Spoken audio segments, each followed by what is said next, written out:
We got about 4 inches of rain down here at the nest last night. Had to go out early and bilge all the boats out. Didn't quite get to all of them, and killed out about 9 o'clock out of 6, and out here just cleaning up boats.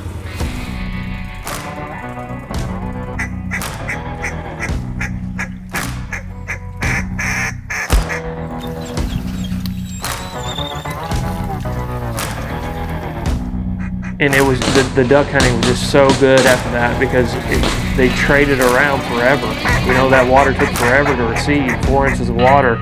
So we show up the next day and go from 2 or 3 inches of ice left to just mayhem, just absolute ducks everywhere. I mean, just thousands of ducks.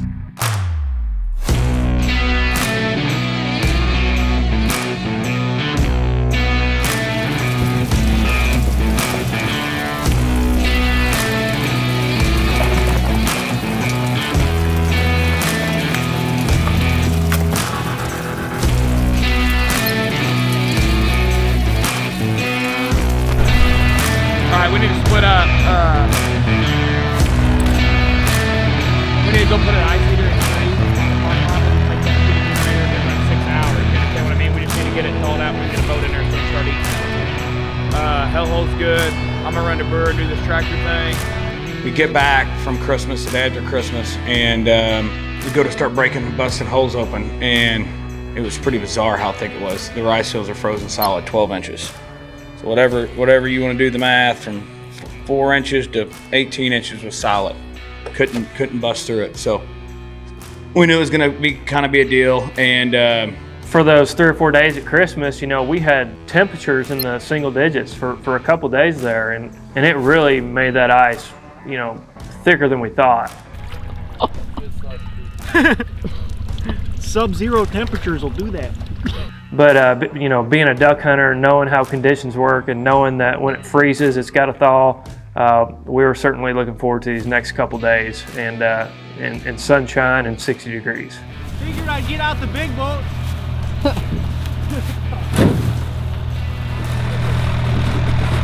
oh man, we get out there, bust these holes open, start the ice heaters, do the best we can. So we're like, all right, the next day it's going to be 60 degrees. So usually when it gets 60, the ducks come back. Well, we go out there, bust a hole open, and 60 degrees, it's foggy, nasty. We hunt that day, have a couple big bunches, get right in the hole.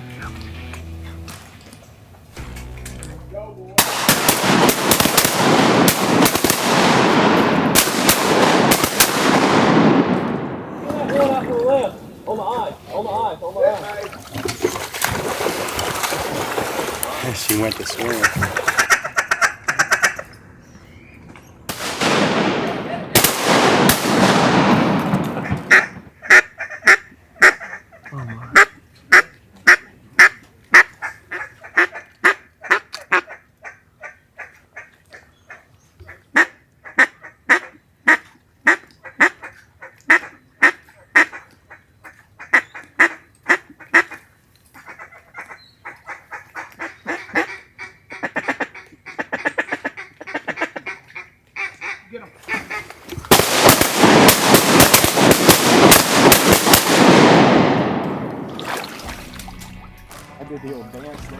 You know, it was good, but just not quite what we were expecting, and the ice is just sticking around. I mean, 2 days of 6 degrees, we're still walking on it, for goodness sakes.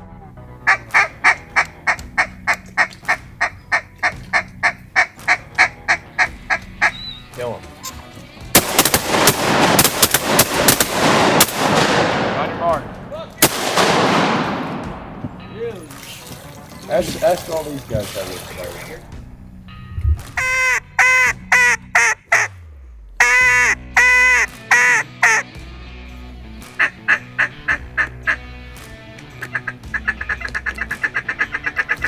Get him.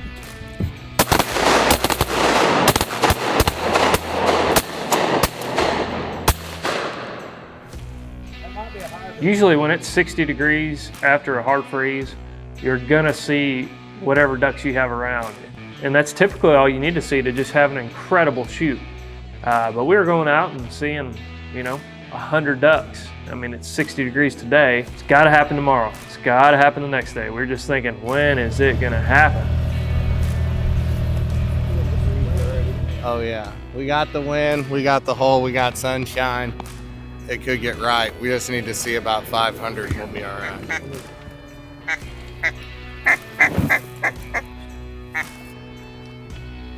Kill him.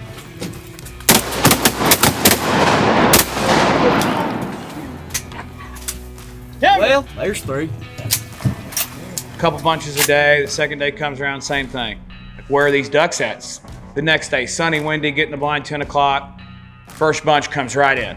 I'm thinking, oh boy, here we go.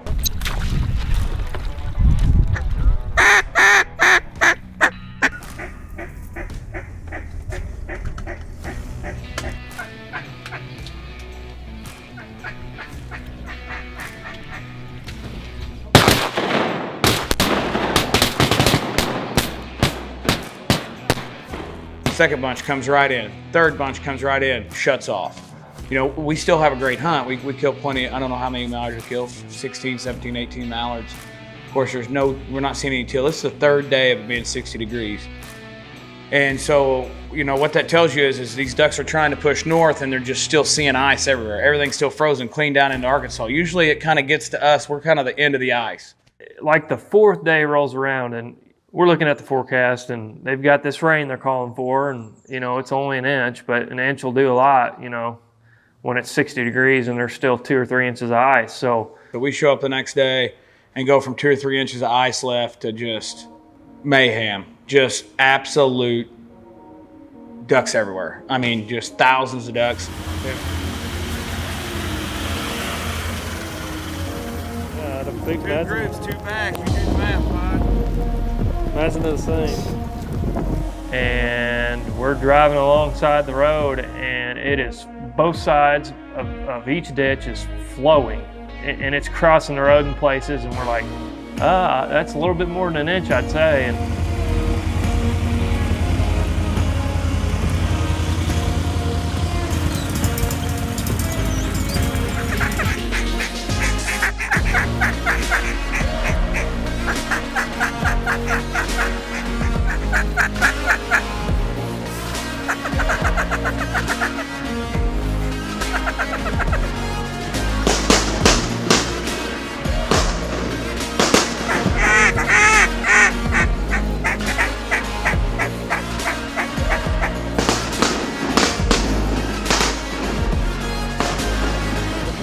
Bang! Far left. Get him, get him, get him, get him, get him, get him, get him.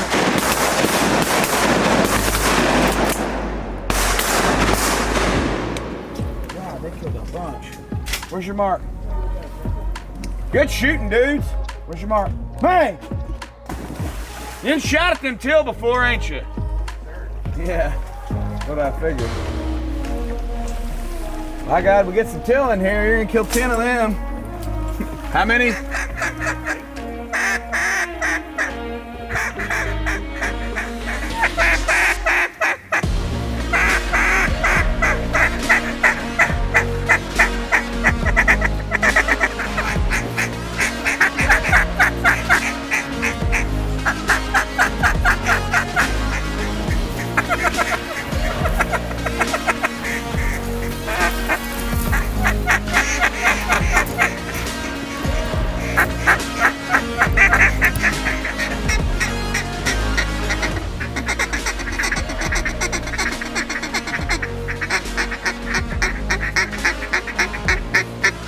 Get him.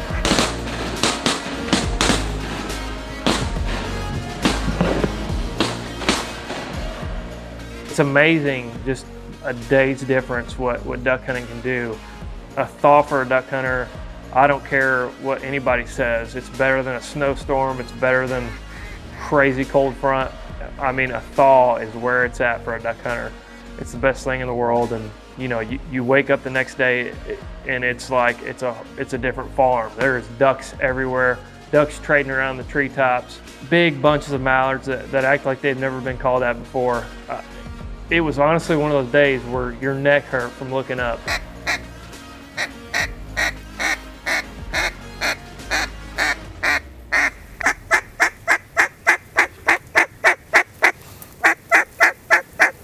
Get him.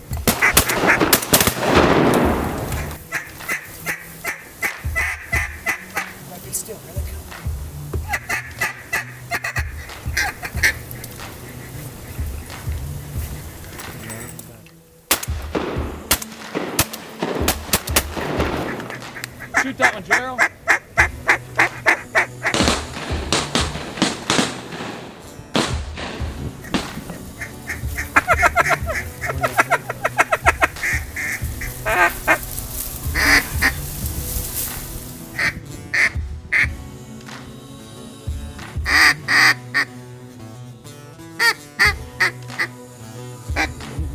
Get him!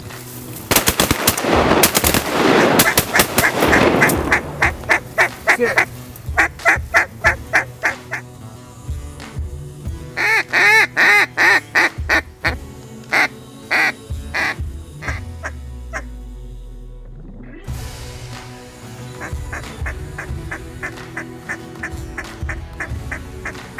Kill it. Hell yeah. Got a 4-inch rain last night over about a 12-hour period. So, needless to say, the ducks are coming back pretty hard out of Arkansas. And it's 8:30. Just ate breakfast. Shot our last mallard. We're gonna let them have it. It's ducks everywhere, just flying everywhere. So, hopefully, it's change of pace here. We actually got the ducks after the thaw, and now they're of 8. And next thing you know, we'll be griping about them being tough. So. Here we are. You know, after that first day of the real thaw, 4 days after, really it should have taken place. And the ducks are back and they're thick. When the rain happened and that 4 inches mixed with all that nasty dirt, there was splash water and habitat everywhere. Just thousands and thousands, millions of probably acres of just water everywhere in Missouri and northeast Arkansas, and there was ducks and geese everywhere. And that's when we decided that we were gonna come. We were going to hunt the fields the next day and try to let the ducks really build up at Eagle's Nest. So we spread out and took all the groups to fields. Scouting it's usually pretty easy for us, you know. We get back from the lodge from hunting and can look out the window on the spotting scope and pretty much see any of the ducks that we need to see. And it just looks like thousands of acres of refuge that hasn't been touched. Ducks everywhere. So with all these fresh ducks around, you know, clients were excited, we were excited, and should be another good show. Everybody's in the mudroom getting ready, and I head over to the Can-Am to, you know, the only Can-Am we had at the time, to bring it around so these guys could load up their gear. And I hop in that thing and go to start it, and there's no key. And yeah, I start freaking out, texting the group chat and asking who hid the key and why, and nobody's responding. You know, the other two groups went to Eagle's Nest, and everybody knows how the service works down there. There is none. So yeah, we only at that point we only had one other option. So anyhow, we proceeded to take the old John Deere, our little 60-horse tractor, hook the 16-foot trailer up to it, and we're going to the field. So we load everybody up, all 6 clients.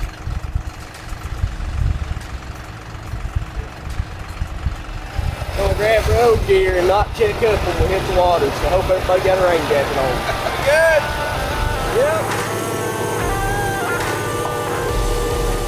Yep. We ease out in amongst them, and we are literally driving through ducks pulling out there. There is thousands and thousands and thousands of ducks and geese, and the snow geese and the specks are really thick.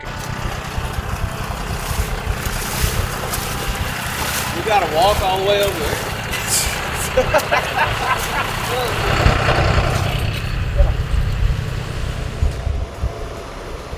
Here come on the left. You ready, guys?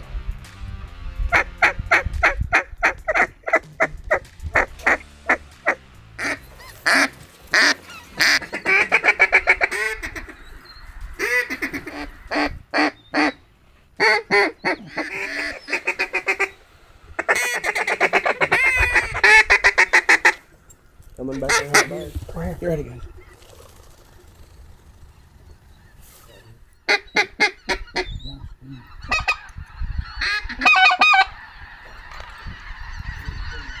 So, you know, it was supposed to be a west wind that morning, and it ended up being an east, and it was a mess.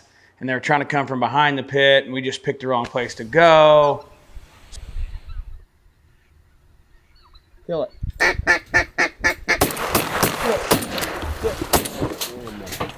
John's not shooting.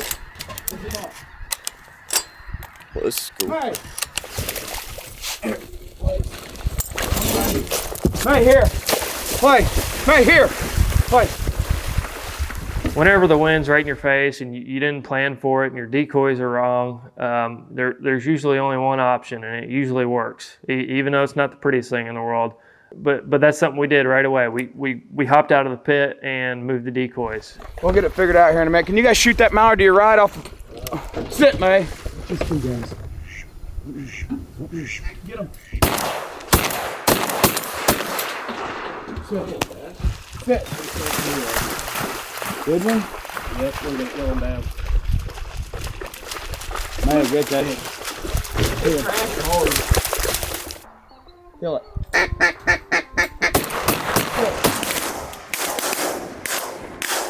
When it's right in your face, the one thing you want to do is throw the decoys out as far as you can so that those ducks have confidence in landing in between the pit and the decoys. Because if you put those decoys too close to the pit, they have zero confidence flying, 5 yards over that pit.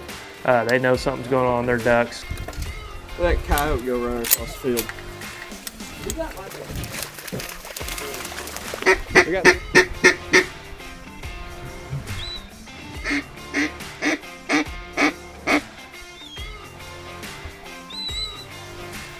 Get him.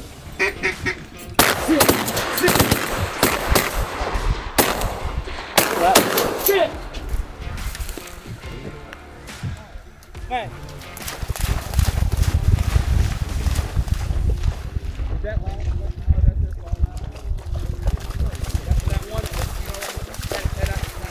Dead here. Don't let it.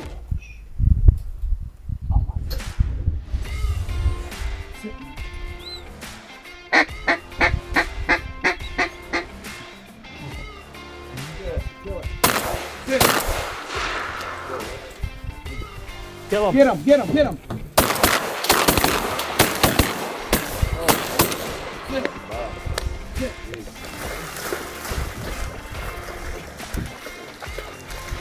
What do we get, guys? 1, 3, 2. Get him. Sit. Watch it. Sit.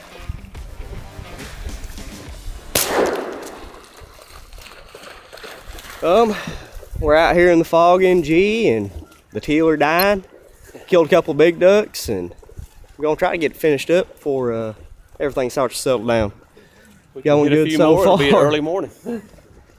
Yeah, I'd like to be back and eating breakfast at the lodge this morning about 8:30. That'd be pretty cool.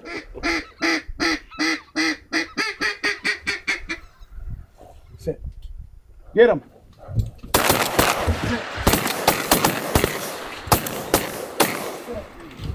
1, 2, 3, 4. One fell there in the edge of the corn, didn't it? Yeah, one's dead.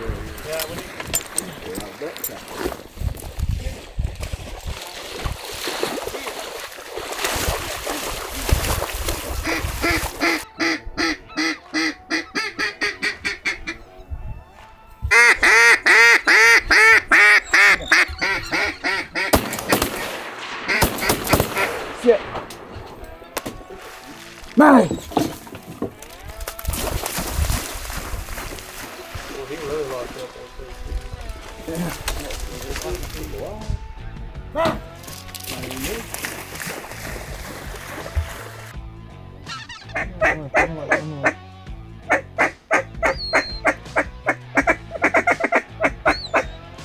All these geese are coming downwind. It was a hard wind, pretty stout wind, and it ended up getting just enough south in it. But these geese would roll, and there'd be a couple hundred specks go downwind of us. So I taught Parker how to spec call that day. He likes to blow at them like a trumpet all day, and that don't work. So once I got him to quit calling so much, we started killing some specks.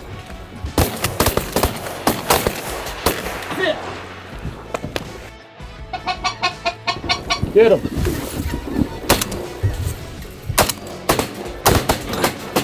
Sit.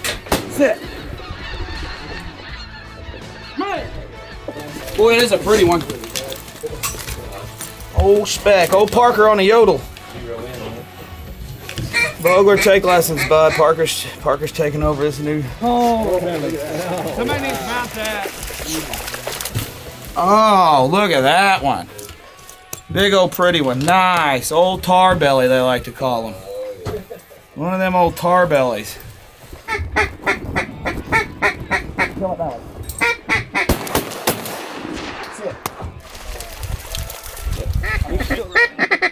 Get him. That duck got double or triple tap. Yeah.